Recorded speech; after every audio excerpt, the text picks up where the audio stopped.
tantas décadas de conocernos y de compartir una profesión que hemos abrazado con mucho cariño y mucha profundidad, es bueno tener la oportunidad de hacerte algunas preguntas que nunca a través del tiempo habíamos tenido la oportunidad de conversar. Y quizás la primera, Archi, es ¿cómo asomaste a este mundo? Venís de una familia tradicional y ¿cómo han sido esos primeros pasos en este Buenos Aires tan complejo hoy y que era tan agradable en aquel entonces? En aquel entonces, sí. En realidad lo que yo recuerdo es que era un ambiente, por de pronto, muy seguro. No se manifestaban las inseguridades o fenómenos externos que perturbaran una cierta serenidad y familiar. Ahora, esa serenidad era del punto de vista de que no era muy de movimientos, pero sí de profundidad. Porque yo nací en un contexto en donde la cultura europea, lo que se llamaría los libros, la literatura, toda la cultura europea estaba muy presente.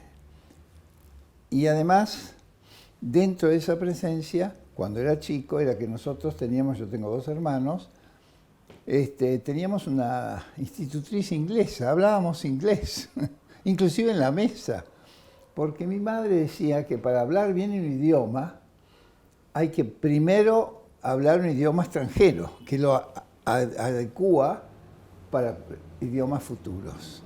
¿De acuerdo a eso? Entonces, eso es un aspecto. El otro que era un ambiente, le diría con una palabra de desuso, criollo. Es decir, tenían todo en contexto del campo, de Entre Ríos, de retratos, de cosas. Me acuerdo, había una jaula enorme con unos pájaros que se movían del siglo XIX. Era una cosa de macramé, como yo digo. Pero, en realidad, cuando la veo de hoy, era para hacer una novela, donde los personajes eran las tías solteras, el sacerdote que bautizó a fulano que venía los martes. Había un ambiente, sí, qué sé yo, de familia muy simple. Además había visitas, porque mis padres y mis abuelos recibían mucho.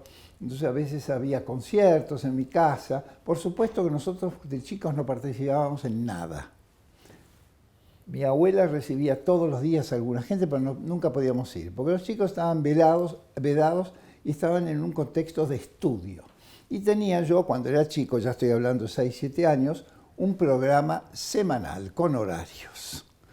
Esos horarios incluían clase de gimnasia, clase de inglés, clase de piano, así que era todo un aprendizaje. Es decir, vivir para mí en esa infancia era un permanente trabajo de construcción de la personalidad que estaban buscando. Que era un señor, o una señora, en el caso de mi hermana, muy correcto, estudioso, que estaba muy bien preparado, con buenas lenguas, que sabía música y que tenía buenos modales. Supongo que ese ambiente criollo, como lo definiste. Sí, yo le digo criollo por darle un nombre, ¿no? Pero con una visión nacional. Sí, totalmente. El sentido de Argentina debe haber sido profundo en tu familia. Y con ese sentido de enfocar en la preparación cultural y académica. Todo, sí, ¿no? sí, todo. Y supongo que esa habrá sido la base de tu decisión posterior sí. de querer ser diplomático. Sí, y ¿Cómo llegasteis a esa decisión y cómo mirabas ese mundo en ese momento? Le voy a decir 2 cosas. Una, hablando de esa cosa muy argentina. Por ejemplo, yo vivía en la época de mi infancia, fue una parte de la época de Perón, ¿no es cierto? Y en los 25 de mayo, 9 de julio, había los grandes discursos, muy importantes, porque no sabía lo que iba a decir. Entonces estábamos todos en el salón, que estaba mi padre y mi madre, y nosotros 3 escuchando la radio, porque no había televisión, ¿no? Y cuando tocaban el himno, en la soledad de ese salón, solos, todos nos parábamos. El respeto a los signos patrios. Total. Es increíble. Tenemos un gran respeto a los profesores, lo que es un general, bueno, eso ya era, era como una capa, mira, así ya el general no sé cuánto, porque venían a veces a casa de mi abuela, o un profesor, por ejemplo, que había un profesor de matemáticas, bueno, así que ese respeto a la cultura y respeto a los símbolos nacionales. Yo viví así.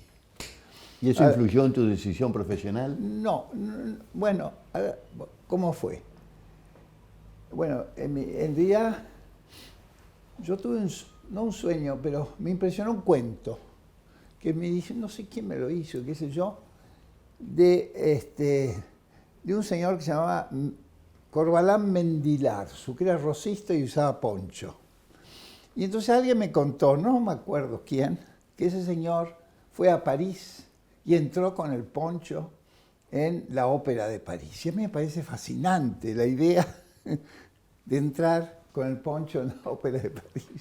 Y me acuerdo que después vi muchas anécdotas sobre los argentinos que vinieron en París. No mi familia, porque era muy local. No eran así de ir a Europa. Eran la estancia, las cosas, la abuela, la tía, pero no, o ir al colegio, pero en fin, no. Y poco a poco la literatura, los cuentos de mi madre, sobre Suiza, sobre cuando chicas tal cosa, todo me fue fascinando el mundo internacional, como si fuese un viaje de Stendhal, ¿no es cierto? Y yo fui aprendiendo a través de la literatura el mundo europeo, pero lo fui aprendiendo en el imaginario de toda la literatura europea. Y eso ya me impregnó, porque al mismo tiempo tenía una gran vocación por los caballos, por los indios. Yo aprendí un poco a hablar ranquel. Quiñe, Puclá, Queju, Raigui, Marí, Pataca, Barranca. Fíjate, todavía me queda. Fíjate. Fíjate vos. Me acuerdo que por aquí está un libro de Sáenz, famoso tipo especialista en gauchos, que tenía un libro que se llamaba Equitación Gaucha. Y me lo regaló cuando yo tenía 12 años. Era muy amigo de papá. Y yo tengo el libro.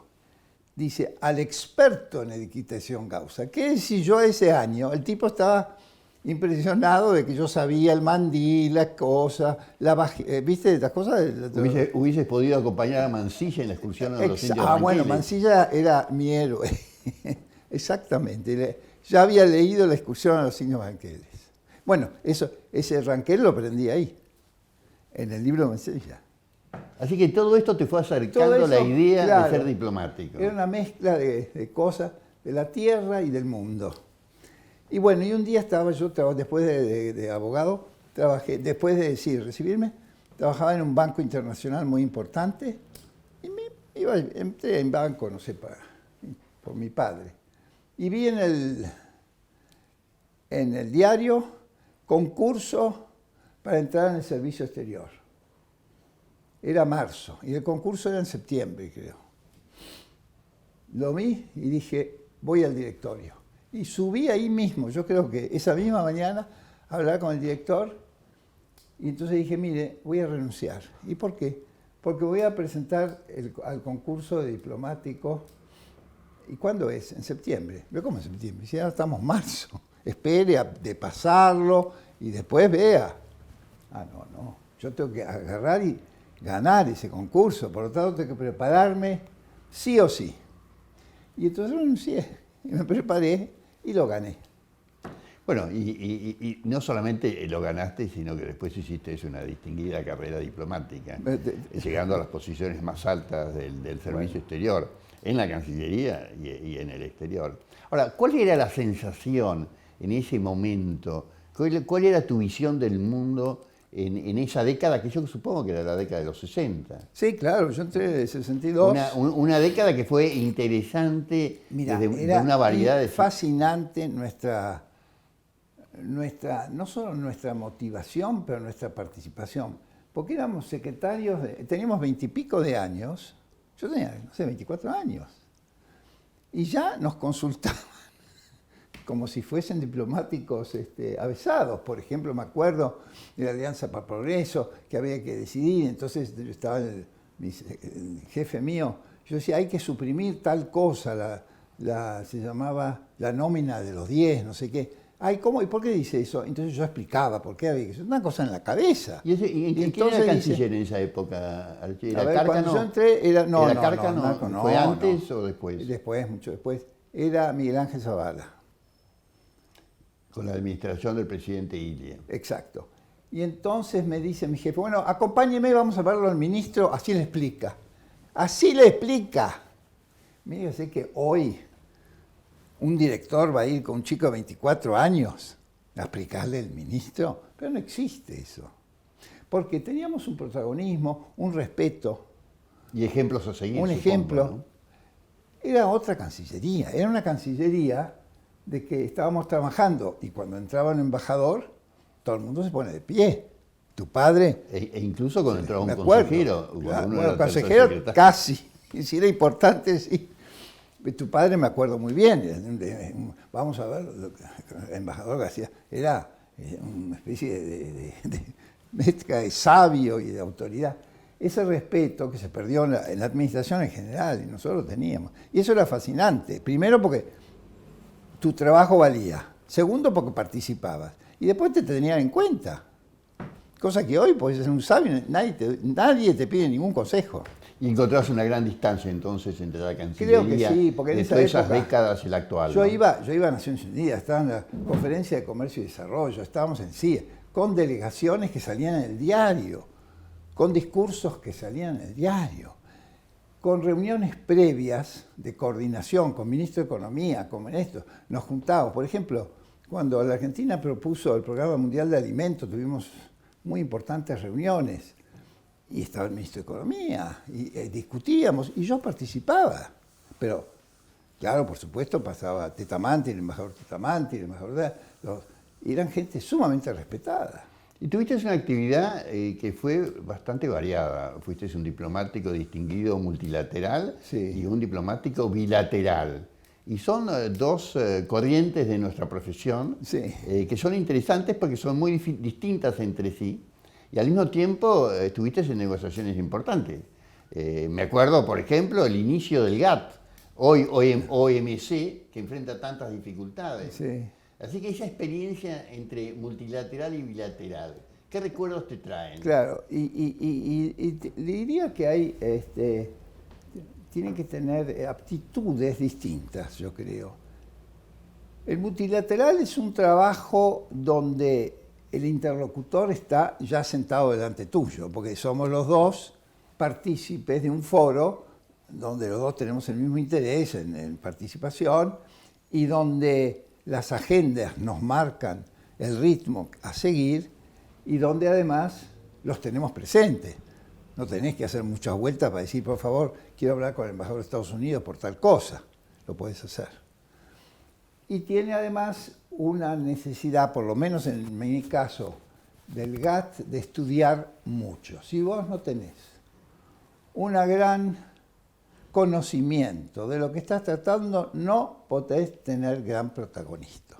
Podés estar en las reuniones, podés votar, podés entregar tu voto a todo, a lo que sea, pero protagonismo, como vos tuviste en tu momento, en los temas que has llevado, escasamente por tu conocimiento, por tu involucramiento, no lo podés tener si no sos un estudioso y un conocedor del tema. Yo creo que es un buen punto, Archie, porque eso es muy importante. El ser respetados por tus colegas de otras delegaciones en el campo multilateral es central para que esa actividad sea útil para el país. Exactamente. Y es el prestigio moral, es la solvencia moral. Por ejemplo, no hay que mentir nunca, no hagas una falla de esta, de decir voy a hacer esto y después sonamos. Es decir, hay que tener una integridad y un conocimiento y el respeto del otro. Sin respeto no hay nada que hacer.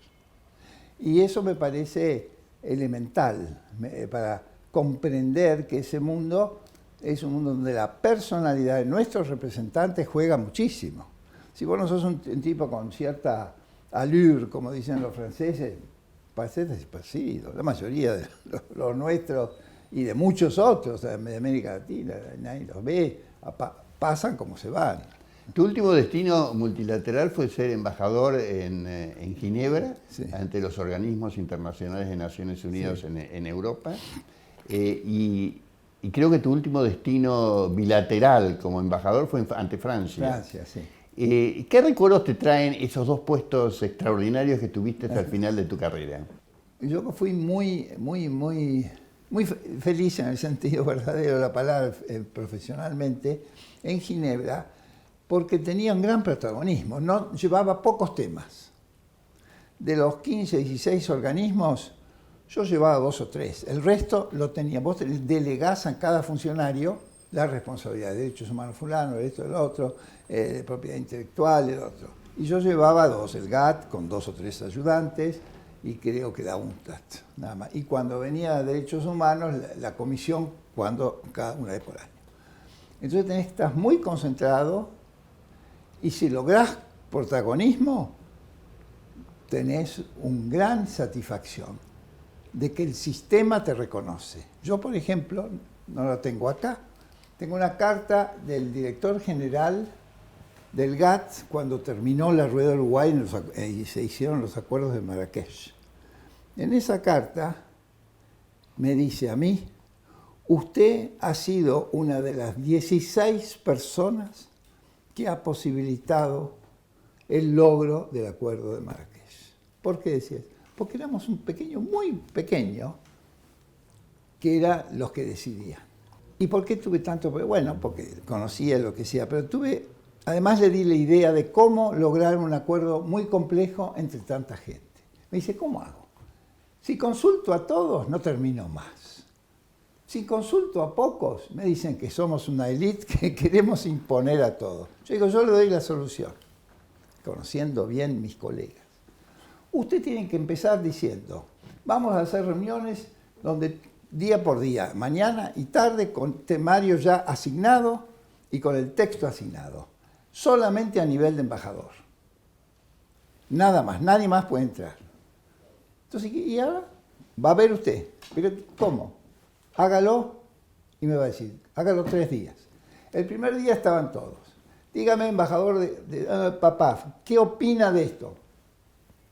Silencio. Porque es muy difícil opinar sobre tantas cosas. A los 2 días tenía 16 personas, que fuéramos las que... Porque nadie quería ir el papelón. Sí, esa cosa de que tenés que tener protagonismo. Claro, sin duda la práctica de la negociación es central en organismos, claro. Y esa quizás es la gran diferencia entre Exacto. Naciones Unidas Europa y Naciones Unidas Nueva York. Nueva York más deliberativo y Ginebra más de negociación. Claro, Ginebra es eso. Y esas aptitudes tuyas han sido, yo creo que extraordinarias. Y en el campo bilateral, ¿qué significó París una embajada extraordinaria también? Sí, yo en París tengo un gran recuerdo, ¿no? Y grandes relaciones, además. Sí, sí. No quiero traer aquí porque tengo álbumes de cosas, lo que sea. Bueno, en fin, yo diría que es muy difícil ser un embajador argentino en un gran país importante, muy difícil.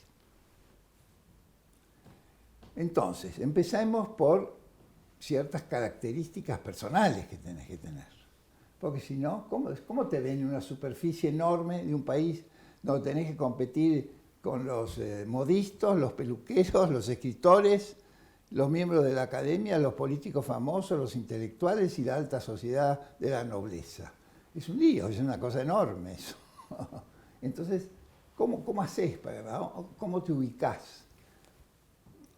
Yo tengo una premisa, que la digo siempre a los diplomáticos, que hay un método muy importante que hay desde el principio, y es que la persona va adelante de la función. Porque vos podés relacionarte con la gente solamente si pones en juego tus aptitudes, tu charme, tu calidad, tu inteligencia y tu país en el sentido físico, diría, en juego. No diciendo, yo soy el embajador de la República de Ñoñoño. No me diga, señor embajador. Nadie le interesa a la gente eso. Pero es interesante lo que está diciendo. Pero eso, que diga, viene tú con tu personalidad, que te haces amigo, que sos de carne y hueso. Yo creo que es muy interesante porque lo que estás remarcando es el carácter de un embajador de carrera frente a otras designaciones. Claro. Donde lo que acabas de decir, donde la personalidad de uno hace con fuerza es el el motor, del es, país. es y no el al sujet, revés, claro. que es lo que pasa a veces con Tiene los que embajadores encarnar políticos. eso. Y no, ¿qué importa que diga yo soy amigo de Mobutu, el emperador de Sudáfrica? Nadie le interesa nada. Lo que interesa es ver ese señor qué rol tiene, primero. Segundo, del punto de vista bilateral, tu embajada tiene que ser un lugar de la sociedad donde vos estás instalado. Tenés que nacionalizarla. Es decir, la gente cuando va a tu casa va a un lugar importante. Yo tuve mucha gente muy importante, por ejemplo, me dijo Jacques de la Rosière, director general del fondo, que terminó siendo un gran amigo, y yo lo invitaba mucho. Digo, Jacques, qué bueno que es usted, que siempre viene cuando lo invito. Para mí tenerlo el director del fondo era importantísimo. Me dice, mire Archie, yo vengo siempre aquí, porque aquí es donde encuentro la gente importante de Francia. Entonces, eso es que ese lugar es como si tuviera aquí la gran embajada americana, donde uno va y encuentra al ministro. El punto de referencia, exacto, político, social. Exacto. Y por eso la Cancillería tiene que comprender que esa mecánica de tener una gran embajada tiene una significación política y diría instrumental. No es que yo quiera estar con un mucamito que me sirve el café, eso no me importa nada, sino que yo tengo que armar todo eso en función de ese logro de entrar en un país muy complejo. Donde yo tengo que estar en Estados Unidos, que vos has estado, tenés que tener senadores. ¿Y cómo llegás? Y bueno, es un trabajo muy complejo. Y es interesante, porque eso es lo que pone en evidencia la importancia de ese ejercicio profesional. Es una cosa muy compleja. El edificar todos los días. Todos los días, y es un trabajo que ya estás agotado, porque yo lo que hacía los fines de semana los bloqueaba para mí, porque terminás agotado. Porque son muy grandes las sociedades modernas. Vos primero no sos un gran país importante. Es muy fácil, en el año 20 había 50 países, hoy hay 100. Segundo, Ni el prestigio de la Argentina es el prestigio de Argentina ya no es el mismo, ¿no es cierto? Y estás en sociedades muy, muy complejas y diversificadas, ¿no? Como Estados Unidos, lo que es. Estás en un escenario donde hay mucha gente importante. Y ser embajador, por ejemplo, en Francia, frente al rol que tiene la Unión Europea, en la defensa de intereses entre lo que uno hace en Bruselas y lo que como embajador en realidad se creo hace que en está París. un poco separado. ¿Existe algún elemento? No, salvo que tengas una negociación concreta que te pidan, por ejemplo... Es decir, es complementario. Complementario, no. En realidad vos tenés que jugar todo ahí, en ese escenario local y prestigiarte. Ahora sale un libro de Joanot, el jefe de protocolo de Chirac, donde tengo 5 páginas que me dedica. Ahora me lo trae de París, acaba de salir en este momento. ¿Por qué? Porque yo estaba siempre, era una especie de señor presente. Y cuando me fui, la de Rothschild levantó una copa y dijo, la Tour Eiffel s'en va. La Torre Eiffel se va. Es simpático. Es simpático, pero también pone es lo que uno hacía. En evidencia una gestión a lo largo del tiempo y una experiencia profesional y muy siempre importante. con los colores argentinos. Ahí es otra cosa. Vos tenés que hacer eso y tenés que adicionar la temática argentina. Y lo hice con caballos, con la Fragata Libertad, con las grandes exposiciones, con el tango, con los grandes escritores, con lo que se puede, con las visitas presidenciales, con las visitas de los ministros. Entonces vos vas logrando que el país se perciba como país importante. Tenés que ver qué objetivos tenés, ¿no? Para mí era darle categoría a la Argentina como país desarrollado, serio en la cultura, en su sistema político, eso era. Y fuiste mechando esa actividad diplomática intensa con una actividad académica. No por nada, has escrito más de 10 libros y uno acaba de editarse hace unos pocos días. Sí, es verdad. Ahora, en esos 10 libros, ¿qué has ido volcando? Esa experiencia profesional, en algunos que han sido referencias de política exterior argentina. Sí. Pero en los últimos, has ido teniendo una variedad de enfoques. Yo y te voy a decir, divisiones el primero de vida. es mi tesis en la Sorbonne. y que lo transformé después en libro. El segundo es un libro que fue, empecé el tema internacional, se llama La doctrina del poder, cosas teóricas sobre el derecho y sobre toda la, en fin, los autores que trataron el poder.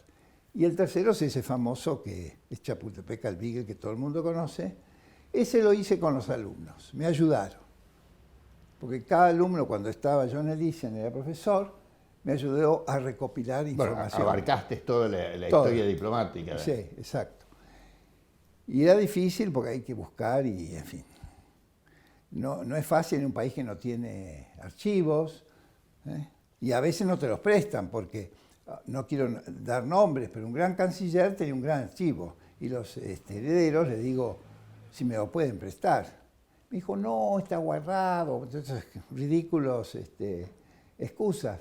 Y un tiempo después vino Potash, el historiador americano, y le hablé con Pollo, ¿qué tal? Estoy muy contento, fulanito de tal, me deja su casa con todo su archivo. Tenía más suerte que vos. Claro.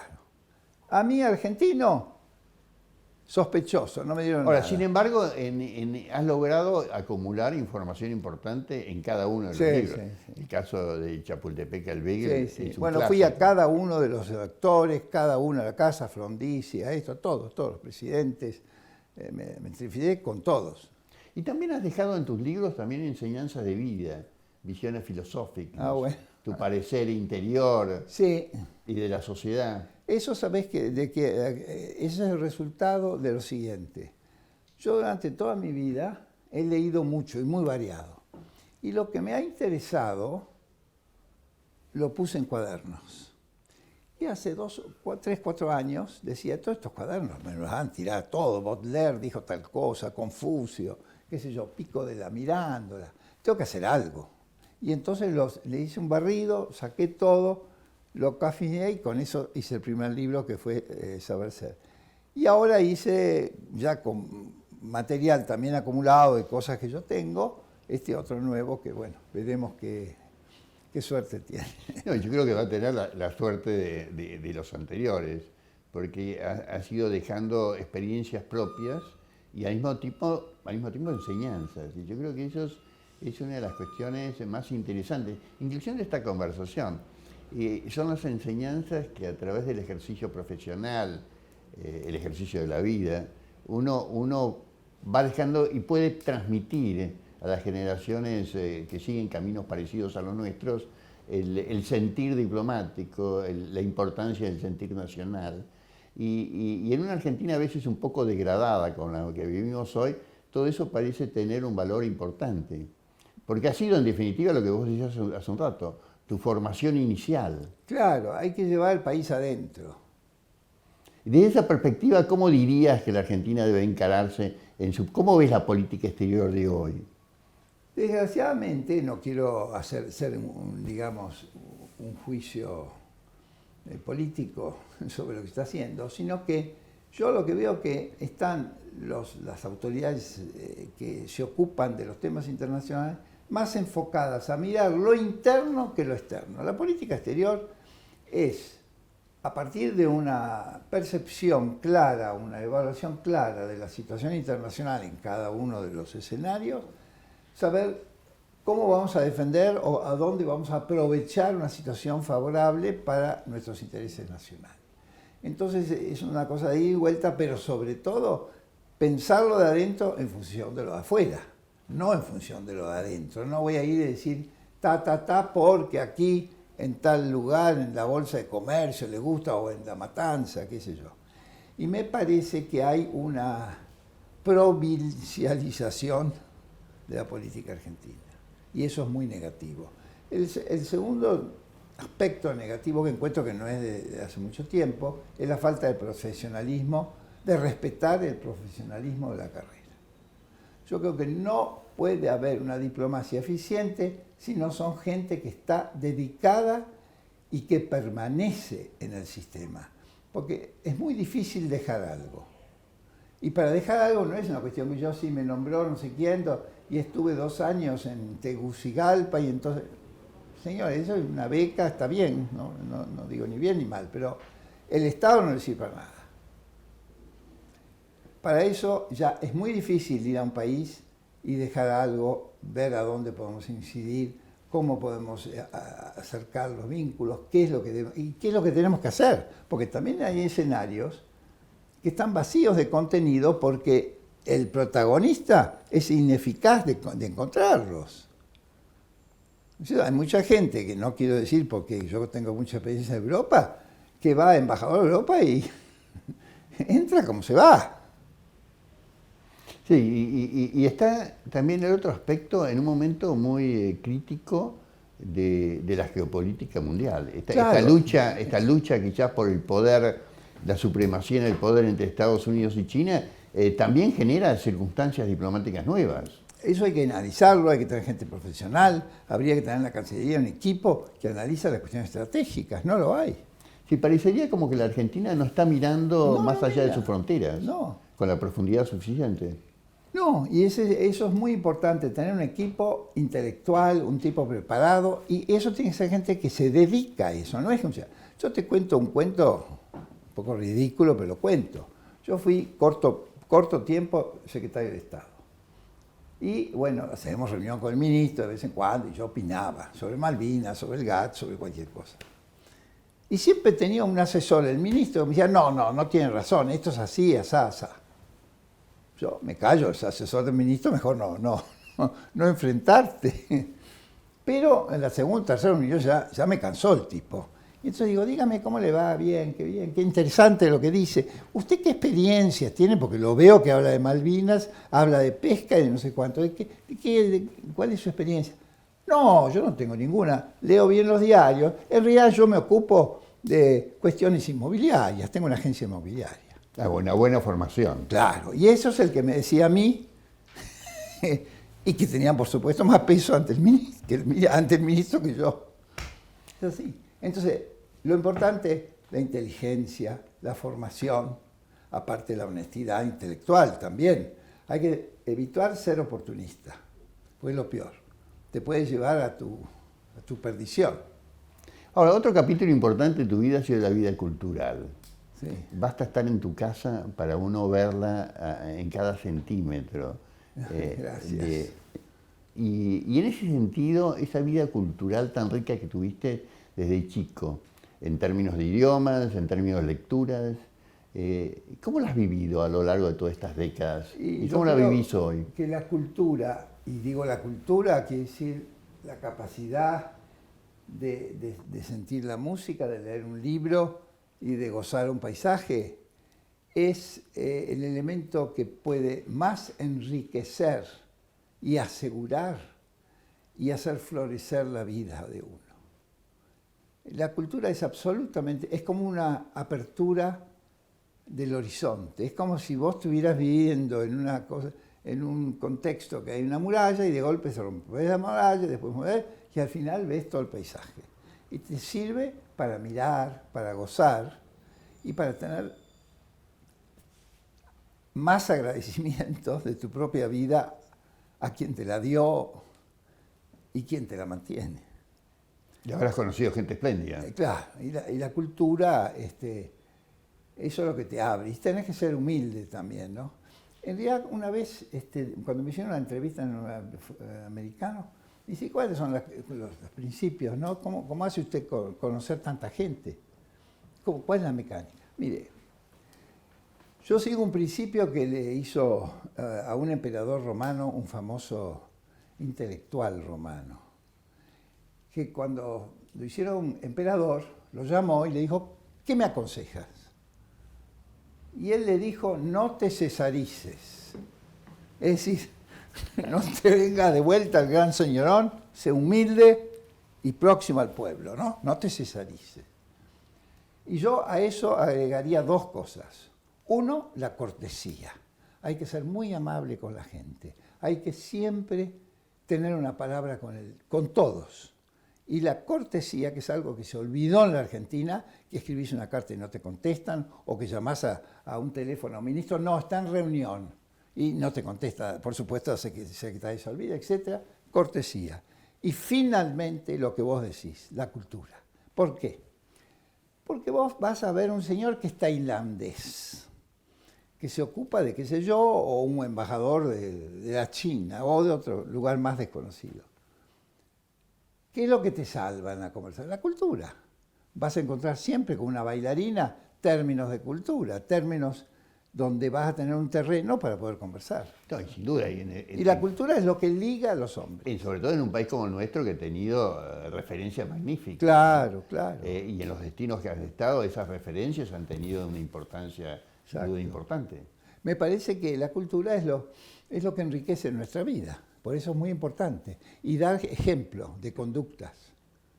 Eso es muy, muy importante. Y dije cortesina porque la cortesía, que en Francia es tan importante y en Europa y ha sido tan importante, es muy, casi te diría el aceite que te permite vincularte bien en la sociedad, porque hay que respetar a la mujer, a los niños, a los domésticos, a los empleados. Es decir, esa cortesía. Eso se nota enseguida. Y en nuestra profesión, no solamente una formación académica, sino las formas hacen. De tener esperando una persona, qué sé yo, y no recibirla bien, todo eso, porque el hombre es sensible a eso. Por eso digo, el hombre antes que la función. Porque ese hombre, ha habido casos terribles en Argentina.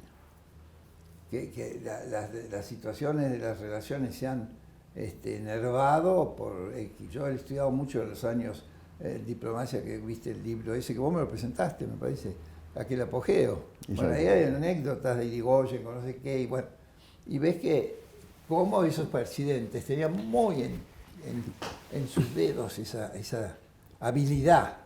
Bueno, ese libro, en mi opinión, es de los que más me ha gustado de los que has escrito, porque muestra un país que muchas de las generaciones nuevas no saben ni siquiera que ha existido. No, es verdad. Y pone de referencia una calidad de país que lamentablemente fue cambiando a través del tiempo. Y una dignidad, una autoestima del país. Y te puedo contar, no sé si habrá tiempo, después quizás la dirección lo cuenta, pero vos me presentaste el libro, sabés que te elegí por el respeto que te tengo de tu carrera y como tu persona, y amistad y también afecto. Nosotros hundimos un barco en la Primera Guerra Mundial, el Toro, se hundió, no nosotros, los alemanes nos hundieron. Y entonces inicia el embajador argentino en Alemania, inicia una negociación para pedir indemnización, porque nosotros éramos neutrales y la guerra antisubmarina no debía habernos hundido un barco. Y queríamos una reparación. En el año 22 ya se estaba por ir Irigoyen, viene el embajador de Alemania para darle una noticia. Señor presidente, tengo una buena noticia que darle. El imperio ha autorizado una indemnización a la Argentina de tantos millones de libras. Y Irigoyen mantiene impávido. ¿Me escuchó, no, señor presidente? Sí. ¿Y la bandera? ¿Cómo la bandera? Sí. Primero es necesario hacer un desagravio a la bandera argentina y después veré lo de la indemnización. Lo más emocionante fue que en el mes de agosto del año 22 de ese año, en el Báltico, toda la flota alemana vestida de gala, bajo creo que en el buque insignia que se llamaba Nimitz o algo por el estilo, o no, el almirante se llama Nimitz y el barco, no me acuerdo, de Hamburgo, no sé cuál, vino el cónsul argentino, el señor Molina, en Berlín.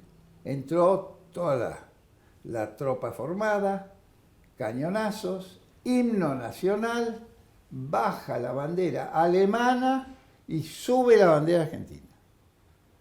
Impresionante. Impresionante. Eso era el silencio y los himnos. Le cuentan a Irigoyen y Irigoyen dice, ahora sí. Pero es interesante que el presidente de la nación tuviera eso como punto central. Claro, ¿no? porque él veía la dignidad del país. Sí. Y eso a Eso veces se ha uno, perdido. sí, uno no la ve en las negociaciones diarias de cosas sensibles, daría la sensación que la dignidad del país a veces Exacto. queda muy, muy lastimada, ¿no? Claro. Y yo creo que tenemos que volver a como nosotros, nuestra generación lo tenemos normalmente, pero se ha perdido un poco por esta cultura basada en el dinero y lo mercantil, volver a rescatar los grandes ideales, los grandes mitos, las grandes utopías nacionales. Sí, daría la sensación que el país necesita eso, ¿no? Eso. Una visión de futuro que entusiasme. Claro, tiene que haber un amor, una cosa, una confianza. Porque si no, esto, qué sé yo, no se agota con elecciones para nombrar a Pérez o González. En el contexto de lo que estamos conversando, ¿cuál sería tu mensaje para las generaciones, para los amigos que nos oigan en este intercambio que hemos tenido? Primero tenés que incorporar al otro en tu propia esencia. Y luego volver a revalorizar en la sociedad y en lo del otro la dignidad del hombre, que es lo más importante. A partir de ese reconocimiento de la dignidad de todos, de cada uno, etcétera, etcétera, vas a tener un piso un piso de solidaridad o de comunidad que va a permitirte actuar sin egoísmo y mezquindad. Una de las cosas que pasa ahora es sobre todo la ausencia de comunicación, de amor, de confianza, de honestidad entre los protagonismos mayores, donde todos se tiran a ver quién se tira un tomate y el otro un huevo. Y cuando salís en televisión nunca sabés si va a salir bien o escrachado. Yo creo que hay que volver a respetar al argentino, respetar su dignidad. Y entonces ahí podemos empezar a superar esos odios, esas creencias de que porque sos de otra piel y estás en una villa miseria sos una porquería, o no, como yo a veces voy por la calle, estoy dando algo y alguien me dice, no le dé, que es un vago. Es un horror lo que es eso. Porque no tiene ninguna consideración del otro, ¿entendés? No sabe que ese señor no trabaja, no porque no quiere, porque las condiciones lo llevan a eso, a veces a fracasar en su familia. Yo creo que hay que volver a mirarlos a la calle, a los ojos, y volver a reconsiderar nuestra relación. Porque si no somos seres de aeropuertos. No, y supongo que es clave en el paso de poner a Argentina de vuelta de pie, ¿no? Es de pie. Y para ponerlo de pie, tiene que haber una confianza. ¿Por qué te vas a poner de pie a un tipo que despreciás profundamente y además es un ladrón?